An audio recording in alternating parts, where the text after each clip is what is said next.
2022년 4월 8일 예비일 아침입니다. 함께 하신 모든 분들을 환영합니다. 기도하시고 이 시간을 시작하겠습니다. 아버지 하나님, 이번 한 주도 주의 선하심 가운데 우리가 오늘까지 살아왔습니다. 주께서 우리를 향하여 보여주시는 은혜들 언제나 우리가 잊지 않게 하여 주시옵소서. 우리가 하늘에 닿은 백성들이고 주의 선한 뜻 가운데 살아가야 하는 삶임을 우리가 기억하기를 원합니다. 하나님, 이 아침에 다시 주 앞에 구합니다. 우리에게 보여주시고 알게 하여 주시옵소서. 이 땅에서 살아가는 우리의 삶이 얼마나 연약한지, 그리고 매일 우리가 얼마나 많이 실패하는지 주께서 잘 아십니다. 주의 선하심을 맛보며 그 가운데 용기 얻고 살아가길 원하오니 이 아침 다시 한번 세미한 음성으로 우리를 깨우시고 그렇게 또 하루 살아갈 힘을 우리에게 허락하여 주시옵소서. 오늘은 이번 한 주 동안 나눴던 말씀들을 다시 한번 되새기고 정리하는 시간을 갖기를 원합니다. 주께서 우리에게 알게 하기를 원하셨던 그 모든 진리들이 우리 가운데 남겨질 수 있도록 이 시간 역사하여 주시옵소서. 거룩하신 예수 그리스도의 이름으로 기도합니다. 아멘. 1667년 영국의 존 밀턴은 성경을 모티브로 한 장편의 서사시인 신라권을 발표했습니다. 이 작품은 단테의 신곡과 함께 기독교적 세계관 아래 쓰여진 가장 훌륭한 문학적 성취로 사람들에게 인정되어지고 있습니다. 이 밀턴의 신라권이 또 흥미로운 점은 그의 작품이 다른 창작물에도 영향을 주었다는 것입니다. 요제프 하이든이 작곡한 오라토리오 천지창조의 대부분의 가사는 성경 본문을 직접 인용하였지만은 이 오라토리의 가사를 쓴 폰 슈비텐 남작은 밀턴의 신라권에서 많은 부분 영감을 받아 이 가사를 쓰게 되었더라고 훗날 이야기하였습니다. 우리에게 비교적 친숙한 이 두 가지의 작품 외에도 세상에 많은 창작물들이 성경 창세기 3장의 사건을 다루고 있습니다. 그만큼 우리의 처음 조상이 경험했던 이 사건은 인류에게 매우 중요한 사건이 되었으며 오늘날에도 우리의 삶에 그 일이 여전히 영향을 미치고 있음을 우리는 알게 됩니다. 이러한 생각을 그리스도인들은 한 번쯤 해보았을 것입니다. 만약에 우리의 처음 조상이 실패하지 않았더라면, 지나온 역사에 대하여 만약이란 전제는 존재하지 않는다고 많은 사람들이 이야기하지만 그리스도인들은 창세기 3장의 말씀을 떠올릴 때마다 이러한 생각을 할지도 모릅니다. 우리의 첫 조상들이 선택한 결과로 말미암아 오늘 우리의 삶에도 그 흔적들이 남아 있습니다. 우리는 이번 한 주 동안에 어떠한 과정을 통하여 첫 인류가 실패하였는지, 그리고 그 이후에 그들에게 허락된 운명이 어떤 것이었는지, 하나님께서 그 가운데 어떻게 역사하셨는지를 말씀 가운데 살펴보았습니다. 오늘은 지난 한 주 동안의 교과를 요약하고 다시 한번 되새기는 시간을 갖도록 하겠습니다. 창세기 2장 16절과 17절에서 하나님께서는 그들에게 선언하십니다. 여호와 하나님이 그 사람에게 명하여 이르시되 동산 각종 나무의 열매는 내가 임의로 먹되 선악을 알게 하는 나무의 열매는 먹지 말라. 내가 먹는 날에는 반드시 죽으리라 하시니라.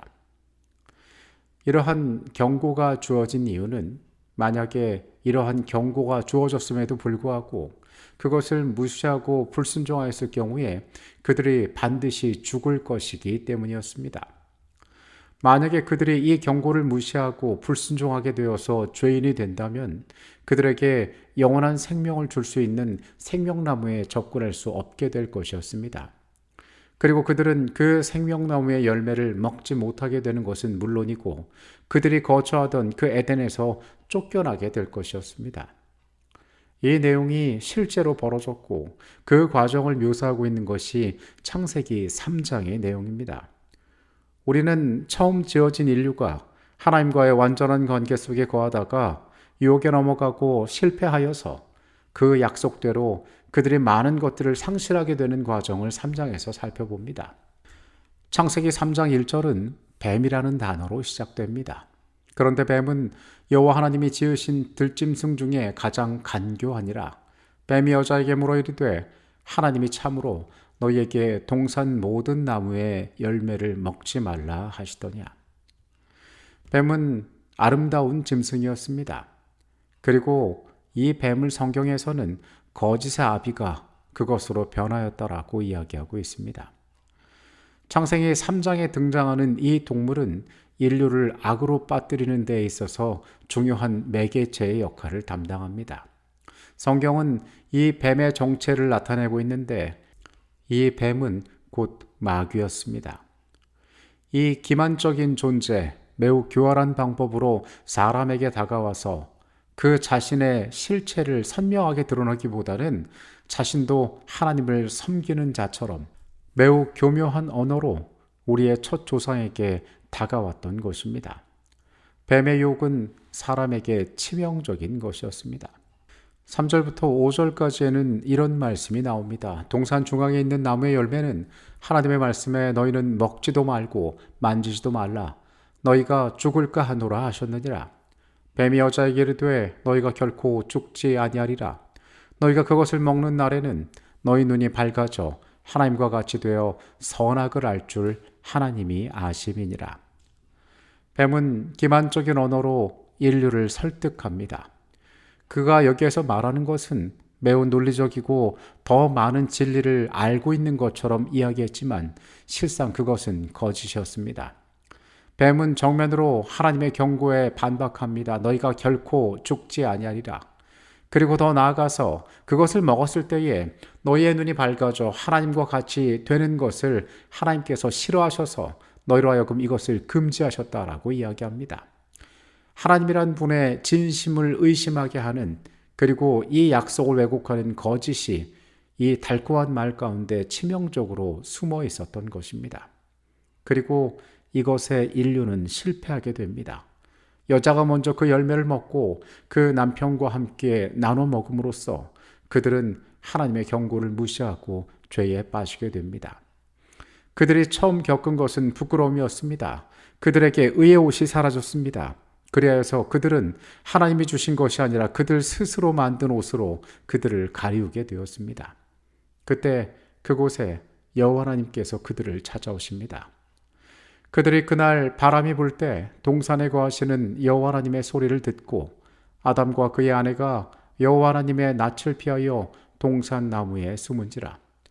여호와 하나님이 아담을 부르시며 그에게 이르시되 내가 어디 있느냐.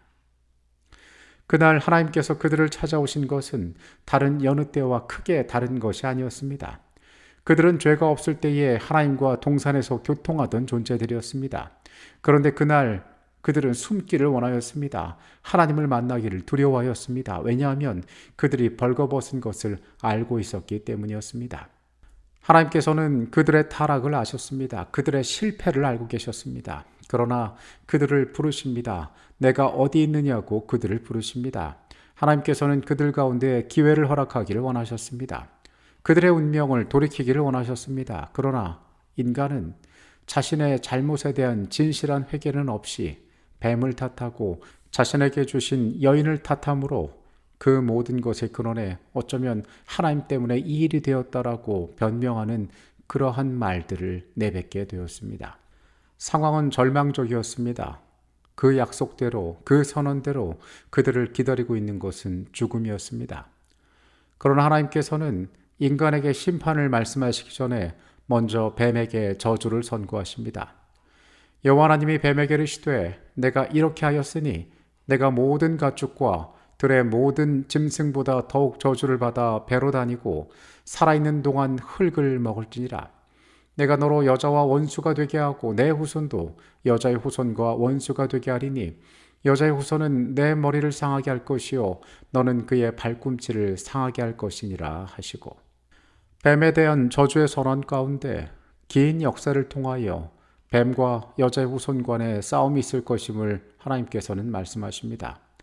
그리고 이 뱀, 사단의 운명이 어떻게 될 것인지 하나님께서는 선언하셨습니다. 사단은 결국 패배할 것이라고 하나님께서 선고하셨던 것입니다. 그리고 하나님께서는 이 모든 과정 가운데에 여자의 후손이 어떻게 그 권세를 깨뜨릴지에 대하여 말씀하십니다. 가장 절망적인 순간에 그분께서는 소망을 말씀하기를 원하셨던 것입니다. 하나님께서는 그 인류의 멸망을 지켜보실 수 없으셨는데 그분께서는 이미 다른 계획을 준비하고 있으셨기 때문입니다. 16절과 17절의 말씀 가운데에서 하나님께서는 준비하셨던 그 계획이 어떠한 것인지를 말씀하십니다. 또 여자에게 이르시되 내가 내게 임신하는 고통을 크게 더하리니 내가 수고하고 자식을 낳을 것이며 너는 남편을 원하고 남편은 너를 다스릴 것이니라 하시고 아담에게 이르시되 내가 내 아내의 말을 듣고 내가 내게 먹지 말 한 나무의 열매를 먹었은즉 땅은 너로 말미암아 저주를 받고 너는 내 평생에 수고하여야 그 소산을 먹으리라. 여인의 해산하는 고통, 그리고 먹고 살기 위하여 땀 흘려 수고해야 하는 고통들, 저주받은 땅에서의 삶의 모든 순간이 끝나고 흙으로 돌아가는 그 일들, 이 모든 것들은 분명 죄로 말미암아 그들의 운명이 겪게 되어야 할 저주였습니다. 그러나 하나님께서는 이 모든 과정 가운데 그들에게 소망을 준비하셨습니다. 일어나지 않았더라면 더 좋을 만한 일이었지만, 가동되지 않았더라면 더 좋았을 계획이었지만은 하나님께서 그들을 위하여 준비하셨던 이 친절한 사랑 속에 우리는 그 하나님께서 어떻게 인류를 사랑하신지를 배울 수 있었습니다. 생명나무와 선악을 알게 하는 나무의 연관성을 생각해 보라. 이 둘의 밀접한 관계는 두 나무가 동산 가운데 함께 자리 잡고 있었다는 사실을 통해 이미 나타나 있다.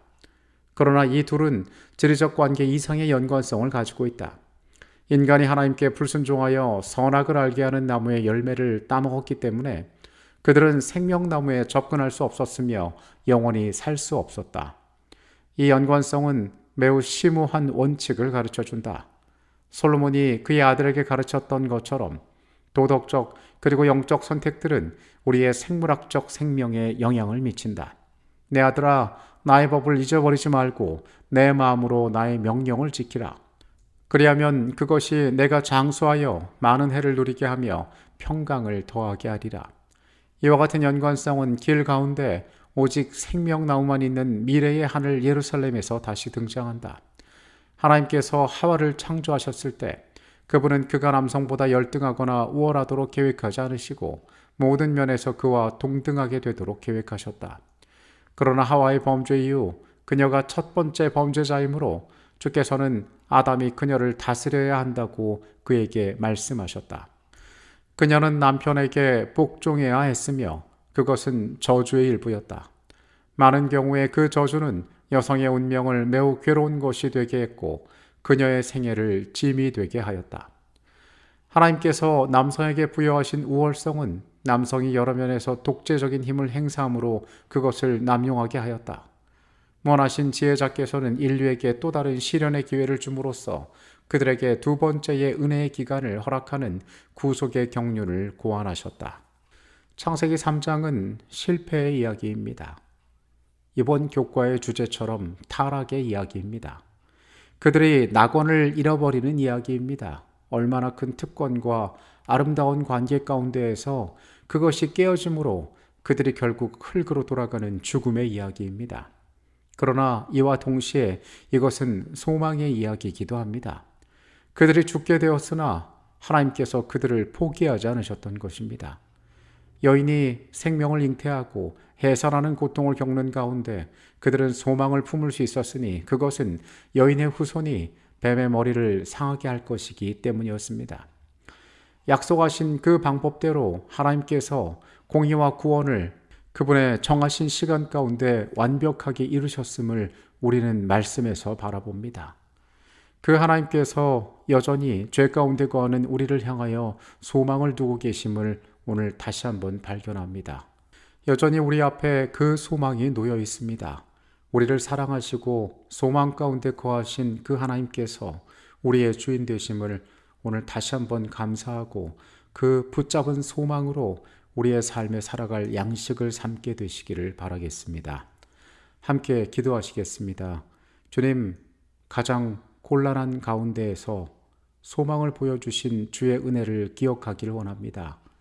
주의 진심을 깨닫게 하시고 그 사랑에 감사하게 하여 주시옵소서.